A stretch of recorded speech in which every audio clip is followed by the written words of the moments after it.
do another video here, but the Milwaukee. It's an old Dodge axle. These have been in there quite a while. Really rusty. Let's see.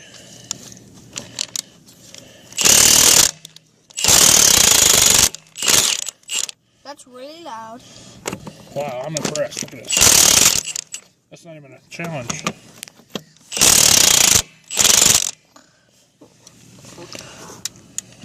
Take the whole lug nut off. Oh, we'll buzz it back on. I think somebody's going to pick this up. They are... It's the guy who, I think Frank's going to pick this up. Yeah. The guy who wanted the, Dodge, but he never got it, so he skidded this, I guess. Yeah. But he never came and got it. This is the Milwaukee 2767-20.